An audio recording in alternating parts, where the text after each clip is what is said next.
JJ Wilburn. C.R. Humphrey. We got Old Gray Mule. And you're listening to Blues on the Hill with Baz, keeping the blues alive. Yeah, baby. C.R. Humphrey and J.J. Wilburn, welcome to Blues on the Hill. Thank you, man. Thank you. Now, C.R., let's start with the name, Old Gray Mule.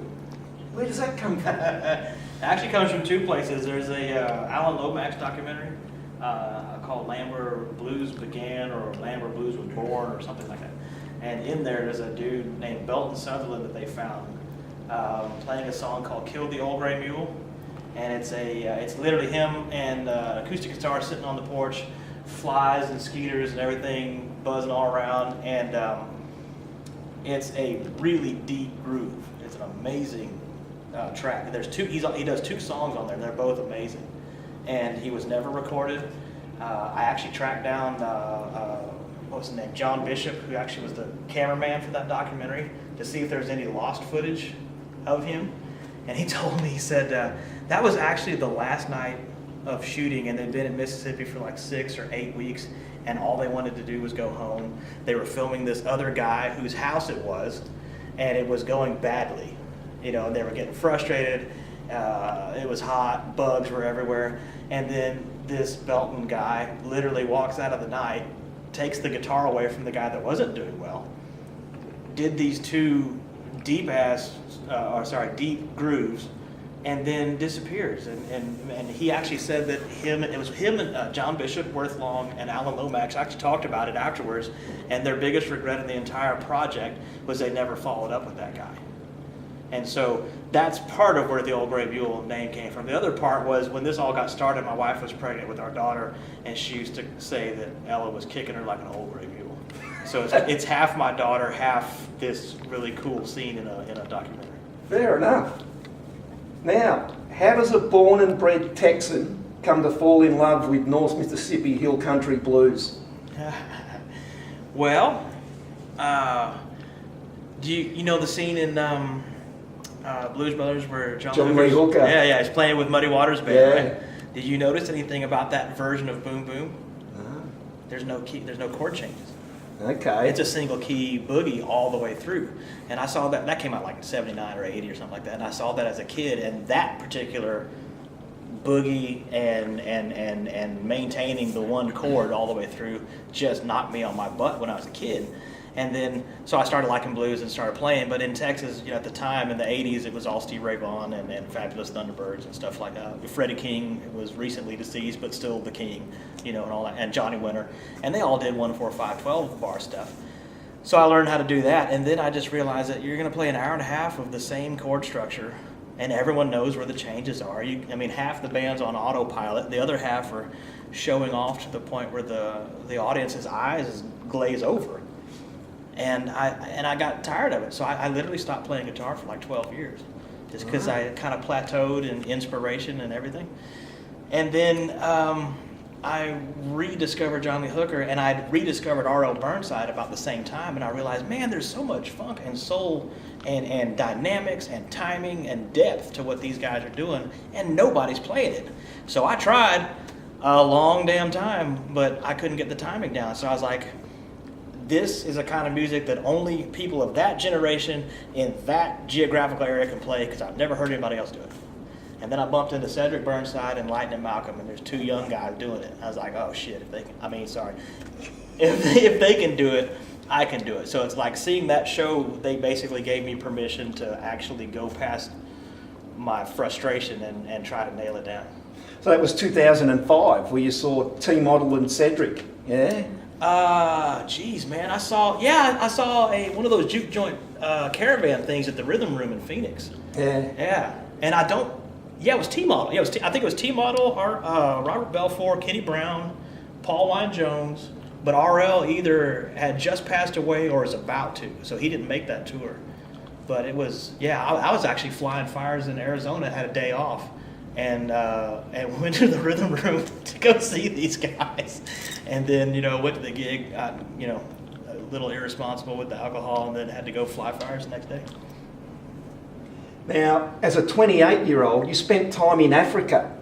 soaking up the different styles with lots of funk. Has this created the Old Gray Mule style? Does that help with your style? How did you know that? I do a bit of research. Wow. Yeah. Yeah. They had this. They had. We were listening to this stuff called sukus, which is kind of it's one of those circular sort of droney styles where there's no. I mean, there's chord changes, but there's no like end, and it becomes very almost communal. Like the people who are on stage and the people in the audience, everybody's having a great time. And then we were listening to some Tanzanian hip hop called what was it called? Bongo Flavor. What it was called. And then we were in Zanzibar. We happened to be in Zanzibar at the same time that Taj Mahal was recording with the Zanzibar Music Society, and they were doing Catfish Blues with all this Arabic instruments and stuff. I mean, I heard that later. I wasn't there. I was on the beach, you know. But later, I realized, like, holy crap, all this stuff was happening at the same time. Yeah, I was over there trying to get a job, but yeah, we got to hear a lot of great music. Yeah, so it's obviously influenced you. So let's jump to June 2012. A special person you met. Man, he did do homework. Yeah, Jay, man. And Yeah, the thing is, JJ. I'd actually seen him on YouTube playing drum. Matter of fact, I told you this already, but watching that video, you and Dwayne Burnside and Kenny Brown at Dwayne's farm, I remember the first time I saw that, and I was like, man, this is somebody not Kimbrough, not Burnside, playing some just wonderful ass drums. And you were wearing a green shirt, had a towel over your shoulder, sweaty as hell, skinny. Put on some weight now. But yeah, he came through town playing drums with Lightning Malcolm, and like I said, Lightning Malcolm was one of the guys that kind of broke me into this whole thing. So whenever Malcolm comes to town, I'll play bass with him, and then help him with whatever problems that always arise. When he arrives, he's like broken strings, straps, chords. I mean, he's always got something that's broken. So meeting JJ, who had the North Mississippi Hill Country sort of groove locked in, just made it all come together, eh? And that's where Old Gray Mule. What happened was you guys were staying over at Jackie's house, or were going to. Yeah. But she had big dogs and big steaks, and so he ended up coming to my house, and my kids adopted him. And then he adopted my kids Call me right Uncle back. Jay. Yep. And yeah, when he left, he was family, man. Yeah, now to both of you, the music, is very free-flowing, it's loose, creates its own groove. And that's what's important to you, isn't it? That you involve the audience, that they're just not participants, that you want them to feel your music. Yeah, and that's part of the reason. This is the second time we've been here, right? That place was packed out down there. Absolutely. And obviously, it's not all us, because the Backsliders are a friggin' national treasure, and they're kings of what they do. But the thing is, a bunch of those folks were here last time. And the thing about the way Jay and I play, where it's not about us, it's about it's about the vibe and about everybody having a About good the time. atmosphere, just depending on what's in the air, That's right. That's what we play to. Not for me, not for him, for all of us. We all one. You know how they say you get married, you become one, not two. So that's what it is. So these folks that came from last time, it's like we have that shared memory of a good time. Yeah. Where they were participating, we were participating, we got paid and they paid. Yeah. That's the difference. You know what I mean? But other than that, we were all at the same place where this miracle happened.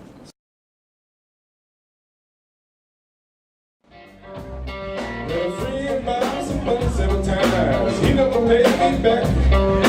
Asked again, I told him no. Said I shouldn't be like that. What about the $100 I gave you to put food on the table? What about the $50 you asked me for gas so you weren't able? Say you had some money coming. I mean, the first person you can't see. Your money came in a lot of places, so you didn't come see me. I'll do what you like. Wash my hands, I'll do the job. I wash my hands, because I'll do the job. I'll do the job.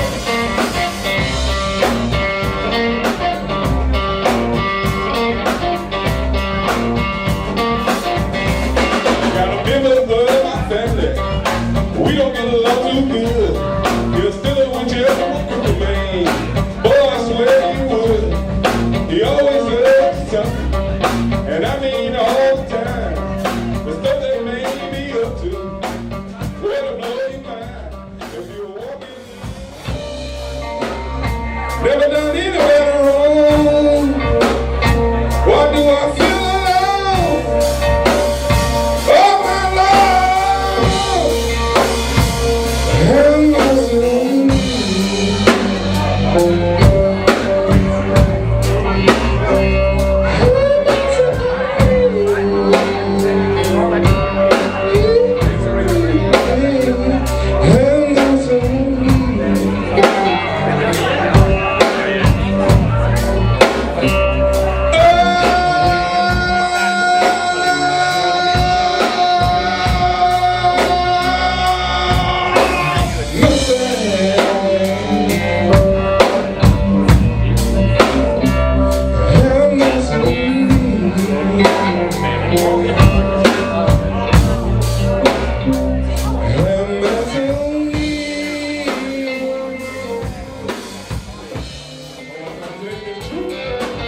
Shut your ass up, nigga. Tell me